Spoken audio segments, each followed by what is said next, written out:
I'm here today to say loud and clear, with President Trump, crypto finally has a champion and an ally in the White House. Our administration, we prioritize eliminating the rules, the red tape, and the lawfare that we saw aimed at crypto by our predecessors.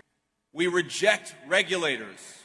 Donald Trump wants to numb this country into believing that this is just how government works, that he's owed this, that every president is owed this, that government has always been corrupt and he's just doing it out in the open. But this is not how government works. So Vice President J.D. Vance saying crypto finally has a champion in the White House, and Senator Chris Murphy calling it brazen, unconstitutional corruption. At the center of it all, a luxury dinner at Trump's golf club last week where access to the president was the prize and meme coin millions paved the way. Now, many are demanding a comprehensive list of who actually attended and where their money comes from. That dinner is also raising questions in Washington about whether Donald Trump is using the office of the presidency to fill his own pockets. Trump advertised his gala dinner as the most exclusive invitation in the world. Chinese billionaire Justin Sun, one of just 220 mainly foreign guests, posted a video of the experience on his Instagram account. The aim was to promote sales of Trump's cryptocurrency, which he issued just before his inauguration. The biggest investors, including Sun, were the ones given a seat at the table. Trump saw no problem with the event, calling it private and rejecting claims that he was using it to funnel money to his personal bank account and that the guests were using it to buy access to the President of the United States. But Trump's opponents were unequivocal in their condemnation. We are here today to talk about exactly one topic: corruption. Corruption in its ugliest form. Donald Trump is using the presidency of the United States to make himself richer through crypto. And he's doing it right out there in plain sight. The dinner is just the latest example of what critics say is the president's exploitation of his position for private gain. There's no clear information on exactly how much Trump's income has increased since he began his second term. But Forbes estimated his net worth in March at just over $5 billion, $1 billion more than last year. The White House insists there's no conflict of interest and no wrongdoing because the Trump family business is now being run by the president's sons and that Donald Sr.'s assets are in a trust managed by his children. But Trump's recent trip to the Gulf had even right-wing commentators asking questions about the blurring of the president's personal, political and commercial interests. And it wasn't just the controversial offer from Qatar of a plane to replace Air Force One, which many legal experts in the US fear could violate laws on taking gifts, something Trump refutes. I mean, I could be a stupid person and say, no, we don't want a free, very expensive airplane. But I thought it was a great gesture. Also raising eyebrows was the arrival of Trump's sons in the Gulf, just 2 weeks ahead of their father, and their success in securing a slew of deals for real estate projects, golf courses and crypto contracts, all worth billions in additional wealth for the Trump family. And despite claims that their father will not personally benefit from these investments, critics say it seems unlikely the timing of the visit was coincidental, fueling concerns that Trump is using all the power at his disposal to turn the highest officer in America into a money-making machine. I'd like to welcome Jodi Vittori, a professor at Georgetown University, where she explores the nexus of corruption and U.S. national security, joining us today from Washington, D.C. So let's start broad here. How unusual is it for a sitting U.S. president to host a crypto fundraising dinner at his own commercial property? It's remarkable. This has never occurred before, in part because crypto is a relatively new sort of currency or whatever you want to call it, but in part just this very, very blatant hosting of a dinner that is available, that is clearly individuals who paid for. Not only did they pay for it, but there was this bizarre set of auction that occurred. I mean, presidents before have done fundraising dinners and so forth. The fact that it was at his private residence, but also included a private tour of the White House for certain groups afterwards. The amount of secrecy that was involved with it, the fact that there was auditioning through how much cryptocurrency that you bought was involved, the highly questionable nature of cryptocurrency itself and whether it even should be considered a cryptocurrency. All of these really stand out as incredibly unique in the history of the United States when it comes to fundraising. And again, it wasn't for a political party. It was for his own personal private benefit. So this is really very, very unique. Yeah, these are important distinctions to make. Another thing I find interesting about this dinner is that it involved high net worth foreign nationals. What are the ethical and legal concerns that this would raise? A number of them. We have the Emoluments Clause. It's part of the Constitution. And not only is it part of the Constitution, but it was one of those areas that actually moved over from the Articles of Confederation, which had existed before the Constitution. It was actually one of the items that was moved over from that prior agreement amongst the original states and the Founding Fathers to the actual U.S. Constitution itself, signed in 1787. And so it was incredibly important to the Founding Fathers themselves to minimize the ability of foreign individuals to be able to give money to presidents, and other politicians in office. They had seen in their history in the 18th century how it was that foreign potentates could, basically like in a bad movie, hand a chest full of cash or gold to a foreign power and then have that leader acting on behalf of that foreign power and not acting on behalf of their citizenry. So it's always been very illegal in the United States. The Trump administration and Trump himself and his family members seem to have found an interesting loophole in that through the use of cryptocurrency, their use of private business.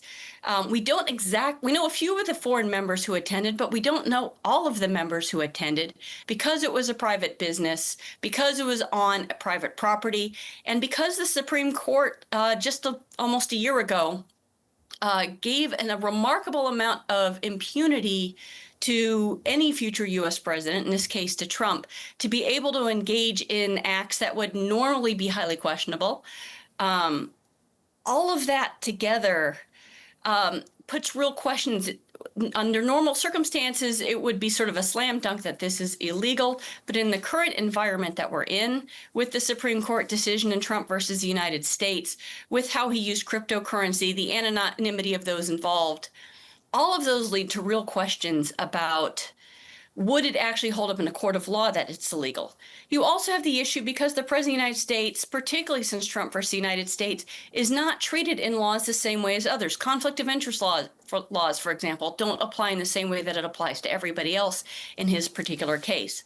The normal sanction for these issues would be to have impeachment, but he's already impeached twice. He's gotten away with incredible levels of activity, including organized basically an attempted coup attempt, and yet he's still not only not been impeached, and without that impeachment, he's not been tried for those particular crimes.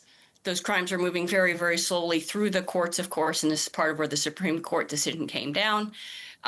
It's very hard to see how he would be impeached. Yeah. Additionally, he has worked very hard to make sure that those who would be a check on his power in the executive branch, he's broken a lot of the norms in the executive branch by putting individuals into the executive branch who were willing to politicize office, it appears. People like Pam Bondi, people like Kash Patel, who have made it clear even before they were in office, they would probably not go after his friends or his cronies and so forth. And even more interestingly, on the conflict of interest side, how many of those individuals themselves have been personally involved in cryptocurrency related items? Famously the Secretary of Commerce, the Secretary of Treasury, but Kash Patel himself has been involved in cryptocurrency. Even the chairman of the Joint Chiefs of Staff, the new one that is due to be approved to come in, he's even been involved in cryptocurrency. He has an unusual background compared to a chairman of the Joint Chiefs of Staff. Well, so I guess can I just jump in to ask a question? Here. Because I'm wondering if you think that the U.S. laws on the books are not strong enough to deal with this, or where you see issues in the way U.S. government works that has allowed for all these loopholes to exist. So there are always a lot of loopholes in the law, and there's always been a certain amount of, you scratch my back, I'll scratch yours. And all political systems need a little bit of that to get things done. Where the Trump administration has come in, particularly in his first term, is he was very good at finding the loopholes where people had not done things because it was the norm, it wasn't expected. People just didn't think about it. Like, who would ever think of hosting a cryptocurrency dinner? Which prior president before would even think of having their own cryptocurrency? So he and his supporters have been very good at finding these loopholes. This is where one of the issues with the prior Biden administration, I think, really stands out, because for 2 years, the Biden administration had the House, the Senate, and the presidency, and could have closed a lot of these loopholes. A lot of these loopholes really stood out by the end of Trump's first term. While some of those, there were executive orders. As we know, of course, executive orders can be changed on a dime, which they have been in the Trump administration. But the laws that would have closed these loopholes, they didn't go forward in the first 2 years of the Biden administration when there was that opportunity. So laws against things like Schedule F, which allows the politicization of the civil service, basically undermining 150 years of civil service reform that you need to have a functioning democracy. A lot of these loopholes in the ability of business to occur by a sitting president, none of those were closed off in the first 2 years when the Biden administration had the chance. The Trump administration has now taken a Mack truck to those, if you will. They've just taken those loopholes that they'd already found, and they've just blasted through them in really new ways. And I think that's where we stand today. He's just really good at finding the legal loopholes and sometimes the illegal ones. And just, we talk about the guardrails of democracy. He is really good at figuring out the ways to crash through those guardrails. Yeah, so assuming that these loopholes won't be closed under his administration, you said he's great at crashing through the guardrails. In your view, more widely, are they strong enough for U.S. democracy for it to resist a president using the office for personal enrichment? Unfortunately, that's what we're going to find out.